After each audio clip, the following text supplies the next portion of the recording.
We are joined on the Daily Signal today by Victor Davis Hanson, a best-selling author, columnist, and scholar and historian at the Hoover Institution at Stanford University.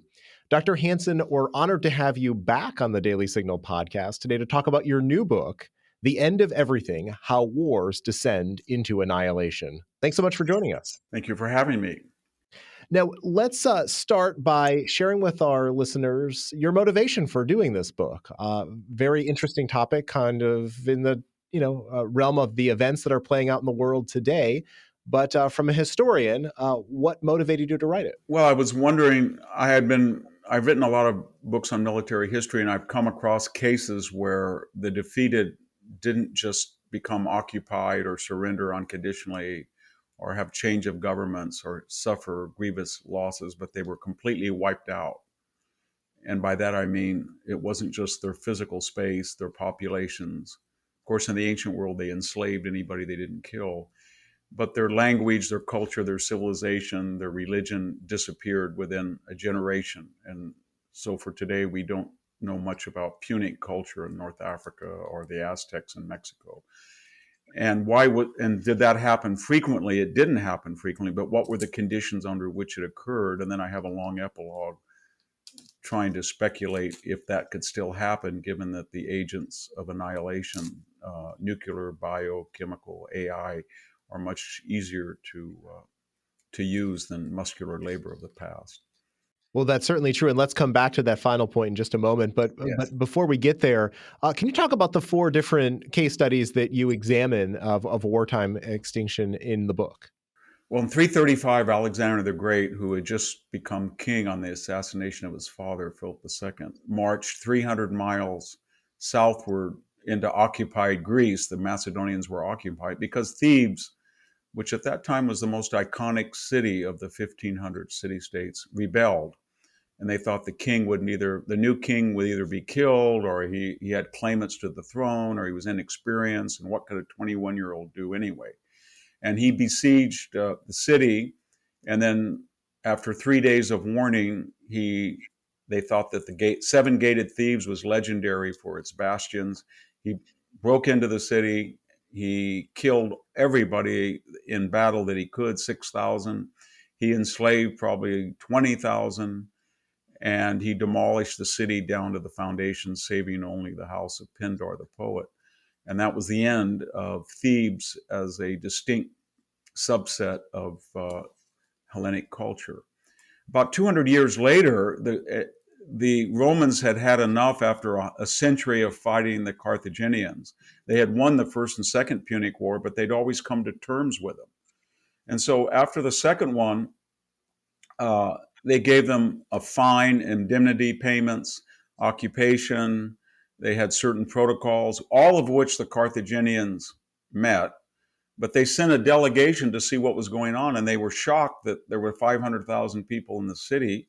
It was wealthier than ever, and it was on the rebound a third time. So the elder Cato, famous for saying Carthage must be destroyed, Carthago delinda est, after every speech, they sent a huge consular army of about 70,000 people right across the Mediterranean at its narrowest point to modern-day Tunisia, Tunis. And after 2 years, they couldn't do much because the walls were the largest in the ancient world at that time, 21 miles. They'd never been broached. But they had a literal genius among the ranks, a lowly officer, a legate named Scipio Aemilianus, the adopted grandson of the famous Africanus who beat Hannibal. And within about 3 months, he had occupied the city, broke through the walls, had killed probably about 450,000 people, enslaved the 50,000, destroyed the walls all the way down to the foundation, plowed the ground, wiped out all of the satellite villages or forced the ones that were still to survive a great tax. And that was the end of Punic culture, Punic religion, Punic script, Punic government. And within about 50 years, there was no one in North Africa that knew much about this 800-year civilization. And of course, Rome founded a new New Carthage, about 15 miles away, which is the foundation you can see if you go to Tunisia. And then I tried to look at a different example much later, 1453, Tuesday, May 29th, 1453. Constantinople fell to the Ottomans under the Sultan Mehmet II. He had a huge army of 200,000 people below the walls. But like Carthage, the land walls of Constantinople had never been breached, and they were almost impenetrable if you look at them. The problem was the city was in decline. It had been there for 1,100 years. It was the center of Greek, Christian, Hellenic culture in Asia. At one time, the Byzantine Empire was 20 million people. And they had repulsed all the attacks for 2 months. They didn't think they could break through. Kind of a chance accident with some of their Italian help allies. One was wounded, Giustiniani, and people panicked. They broke through the walls, and the rest is history. And that was the end of Byzantine culture in Asia Minor that had been there, as I said, before Byzantium. Actually, it had been there for Greek culture had been there for 3,000 years. And within 30 years, all of the Byzantine satellite towns were ethnically cleansed. The Ottomans took over the greatest cathedral in Christendom, Santa Sophia, made it into a mosque. It's now a mosque again. And there was really no Christian Hellenic civilization left. And there isn't really today either. And then finally, I looked at Hernan Cortez's storming of what is now Mexico City, the Aztec city of Tenochtitlan. It was also impenetrable. It was like a Venice on a lake. Empire of 4 million people, and he destroyed it within 2 years, never with more than 1,500 conquistadors. He razed the city to the ground or burned it, the parts that were flammable, enslaved the survivors, turned loose the allies of Cortez that were very angry that they had been subjects of human sacrifice. 20 or 30,000 a year the Aztecs sacrificed from their subjects, and they wiped out most of those who were not enslaved. And there was no more central Aztec civilization. There were fragments that in some mountain villages today in Mexico, there's some people who speak Nahuatl. It's a descendant of that language, but for all practical purposes, the Spanish wiped it out in 2 years. That's an outstanding history lesson. Thank you so much for walking us through those 4 examples. So it raises the question then, which you talked about earlier, in what ways are we today in contemporary society vulnerable to the threat of extinction?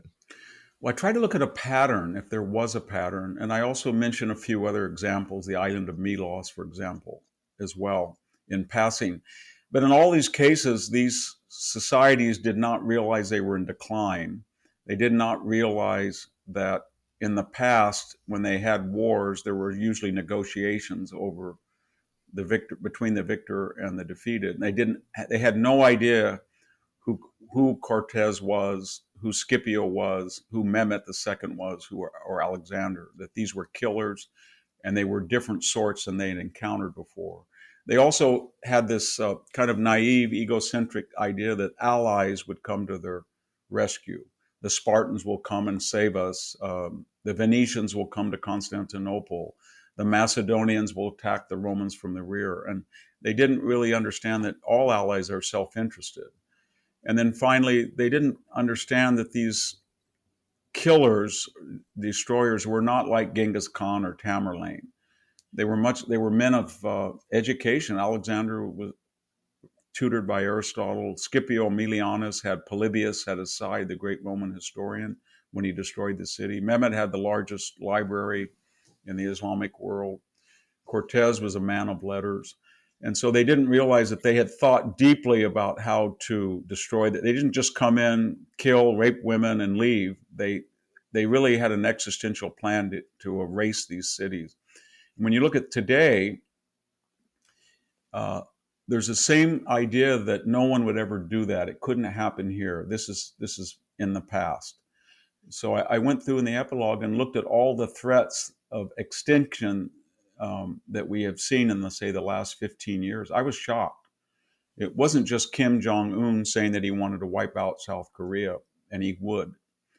But it was people like Erdogan, the Recep Erdogan. He has threatened. He said not too long ago, about 8 months ago, that the Athenians, the modern Athenians, would wake up one morning and there would be a barrage of rockets to wipe them out. And that was anger over his attempt to take back islands that are Greek off the coast of Turkey. He said to the Armenians, and we've just at Karabakh. A year ago, they ethnically cleansed every Armenian out of Azerbaijan, and they had been there for 1,000 years. And he said, we're going to deal with Armenia itself in the way that our grandfathers did. And that was, of course, the destruction of Armenian culture in Turkey. We know what the Iranians have said. There was a very controversial statement by Rafsanjani about 20 years ago, but more that's been reiterated lately, that in a variety of contexts, that the idea of Israel as the home of devout Jews is actually a gift to Iran, because it concentrates devout Jews in one place. Half the world's Jewry is now in Israel, but more importantly, these are the observant Jews. And they are at what Rafsanjani called a one-bomb state, that one nuclear weapon could erase Jewish civilization itself. Putin, of course, says that Ukraine is an aberration. It doesn't really exist. It was a province of the Soviet Union, and the language should be obliterated. It should be reincorporated into Russia. And I've counted about 16 statements in the press that Russian generals, Russian media, or Russian government officials have said if the war were to continue, they would use nuclear weapons. In the case of China, they have threatened to wipe out Taiwan and destroy the bastard idea of a Taiwanese civilization. They say it doesn't exist. And they've threatened to nuke as well Japan if it aids Taiwan. I only mention that because I've had pretty good luck with Chinese publishers buying books on military history. I wrote a book on World War II they purchased, but they sent a letter to my publisher at Basic and basically said if I didn't take that sentence out of the book, then they were going to cancel the publication agreement. And of course, I couldn't take it out. Instead, I sent back not just one threat of Taiwan, I found about 15 others. And I said, this is ridiculous. You've done this more than, and so they've canceled the Chinese translation. But it's pretty prevalent. And also the denial. People on the walls of Constantinople said, we can work with a sultan, he won't kill everybody. And people said, Alexander the Great is a philosopher, he won't obliterate us like Philip did Olynthus or something like that. And when you see the same denial, people get very angry when you mention Putin's threats. They said, oh, he's just bluster. He would never do that. And Kim Jong-un would never do that. And I'm not sure that's true. History says that the odds are they won't, but it's happened. And there's no second chances when that happens.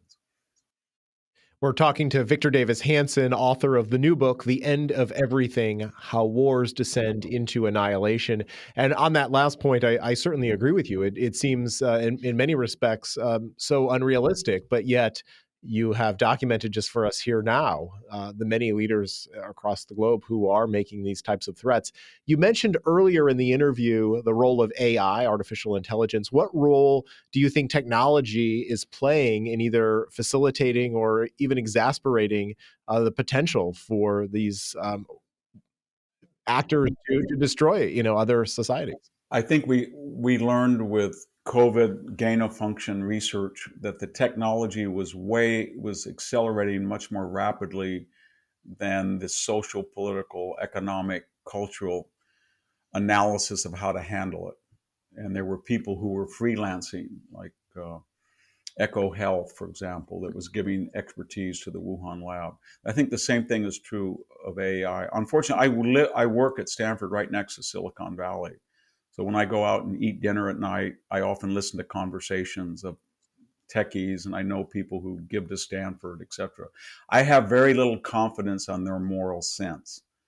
I have a great deal of confidence that they're very adept in high-tech research like AI. So my point is that when we see things like the FBI hiring Twitter contractors to suppress news about a laptop in the last election. These are the same people, the same mentalities that will be in charge of AI. And I mentioned in the book, a Pentagon simulation in which they used a computer launch completely directed by an AI program. And so they sent a missile on a computer, and they programmed every defense mechanism in it possible. So as it went into the computer, they launched computer simulations of air attacks from aircraft, from anti-ballistic missile systems, weather problems, etc. And then when it was almost over, they had the computer kill the launch because it was over. Well, the launch didn't kill. It turned around and went back at the launch person because it had been programmed to think spontaneously about a threat. So the person who launched the missile had never thought that the missile would attack him. And so they shut down the entire experiment because they realized that they didn't have the capability in the real world of ensuring that an AI couldn't reason or analyze a threat, including the person who launched the missile, which would be the greatest threat of all if he canceled the missile and aborted it. So things like that are pretty scary, just like the COVID and the biochemical, etc. And I think if you look at what these people said in the past, that I was just shocked about the denial. Montezuma said, we're going to be here forever. He had visions that the Cortez were some type of deities, maybe, but he thought he could appease them.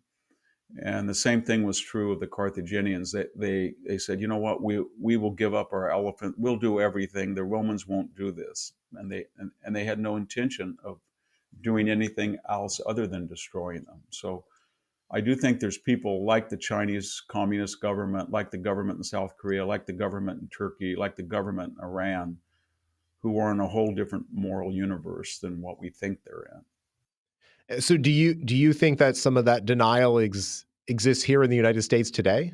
Absolutely.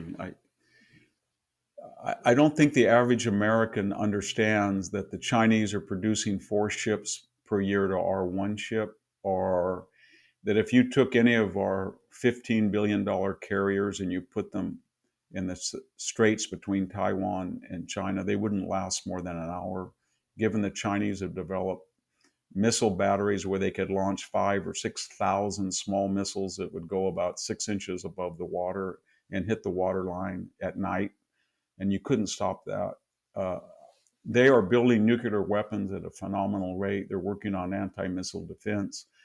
They have they're back up to probably 250,000 students in the United States. If 1% are engaged in espionage, and the FBI said it's more than that, you've got thousands of people who are appropriating technology.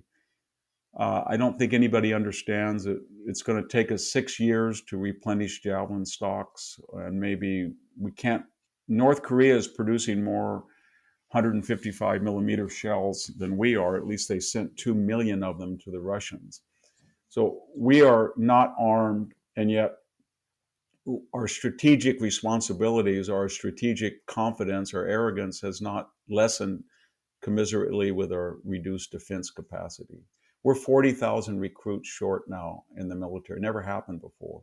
And when you analyze who is not joining the military, it's not blacks, it's not Latinos, it's not gays, it's not women, it's not trans people. All of those numbers are the same. It's the largest group are white males from the lower and middle classes whose families fought in Vietnam, first Gulf War, Afghanistan, but this 3rd and 4th generation are not joining up.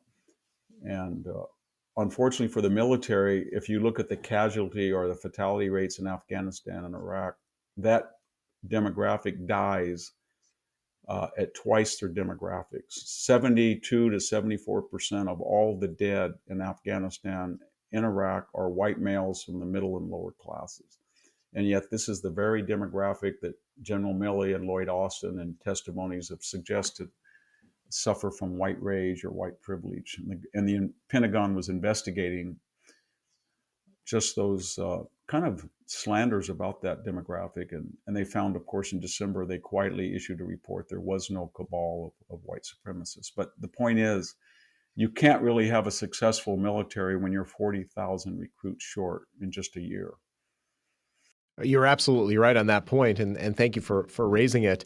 One of the things that I appreciate most about your work, and we're honored to publish your weekly column at the Daily Signal, and encourage our listeners and everyone else who's viewing this to check it out. It's a phenomenal column, and you are one of our most popular columnists because of the topics that you tackle and the historical perspective that you bring. So, in light of the book, what do you suggest that societies today, including the United States, learn from those historical examples you gave us earlier in the interview to maybe mitigate some of the risks that we might find ourselves in the future? Well, I would not put much confidence in international bodies or even in so-called close allies. The Spartans came all the way up to the Thebans, and they heard the Macedonians. They turned right back. They, on the last day of the existence of Constantinople, they were looking out at the walls at the Hellespont, thinking that Venetian galleys en masse would come up and save them. So I support NATO. I don't really think the UN is of much value. The only thing that will save the United States is a deterrent military, and we don't have that now. An overwhelmingly large, successful, smart military. And if we don't have that, we're going to see more of what we saw in Afghanistan, what we saw with the Chinese balloon, what we see in Gaza. And I think Americans don't realize that we're on the back of a tiger and we can't get off because we set up the post-war world, and we had the pretensions of saying to the world, you can go in the Red Sea, you can go in the Black Sea, you can go in the Strait of Hormuz, you can do all that and you won't be injured. That was a wonderful thing to do. But if you're going to have those pretensions that you're going to have a post-war order, you have to have a military that from time to time takes care of the Houthis or gets rid of Soleimani. And doesn't mean you're going to be a neocon interventionist, but I think under Trump and Pompeo, they had I guess you would call it a Jacksonian idea that there would be no better friend than the United States and no worse enemy. And we did not want to get involved in optional military adventures, but we would be very, very tough on our enemies. And then the tougher we were, the less we would have to do it once we reestablished deterrence. So we've lost deterrence, and that can be achieved militarily, economically, politically, but we've lost it in every category. And it's going to be very, very dangerous to reestablish it. Thank you for that answer, sir. You recently had the opportunity to speak with Heritage Foundation President Kevin Roberts in California about a variety of topics. And I'd just like to close on this point. How much is at stake and what is at stake this year in 2024 as it pertains to the future of this great country of ours? Well, everybody says each election is, the most important. But I can tell you that this election is more important in 2016 and 2020 because we have never, in my lifetime, we've never seen the Democratic Party. They always say the Republican Party was taken over MAGA, but you look at 90% of the MAGA agenda, and it's traditionally low taxes, small government, strong defense, closed borders. But the Democratic Party, as we're seeing with Colombia and all these student protests, they are a revolutionary party. It's not that they believe in a porous border. They believe in no border. It's not that they believe in light sentencing. They don't want to sentence anybody. They don't want to have bail. They don't believe that there is such a thing as deterrence, the way we got out of Afghanistan. They believe in radical climate change. If you can show them data, you can show them all sorts. They don't care. They want to ban combustible engines. They don't want fossil. So this is a group of people, as we're seeing in this split screen with Donald Trump charged with this ridiculous misdemeanors bootstrapped onto felonies. At the same time, people are entering with violence into a Columbia building, and as one of them said the other night, they will be out in 24 hours. I don't think they're even in jail as we speak. They're already out. So I guess what I'm saying is we're in a revolutionary Jacobin period, kind of a reign of terror. And I don't see it stopping unless I don't think the election of Donald Trump will be enough. You'll have to elect the Senate, Donald Trump, and enlarge the House majority. And then they're going to have to act very quickly to stop it, to restore the border, to restore deterrence, to restore deterrence against criminals, to get back our preeminent position economically, to stop this $1 trillion borrowing every 100 days. Um, we're in bad shape, and so in every category. And I think whether we like it, I know there's a lot of never Trumpers out there, but whatever problem they have with Trump's temperament, it just pales in comparison with the ideological revolutionaries that are in there now and want to. If Biden is reelected, what we saw the first term will be nothing. It'll be enhanced to a magnitude. It'll be so much greater. So I'm really worried about this election, especially the integrity of the balloting and turnout and all of those other issues. Well, we appreciate that perspective, and there are several reasons to be concerned, which is one of the reasons why we appreciate people like you for bringing it to our attention and making sure that we're focused on the right challenges. And thank you for spending time with the Daily Signal today. Again, we've been talking to Victor Davis Hanson. He's the author of the brand new book called The End of Everything: How Wars Descend Into Annihilation. You can find it wherever books are sold or online. And make sure you check out his weekly column with the Daily Signal. Thank you so much, sir, for visiting with us today. Thank you for having me.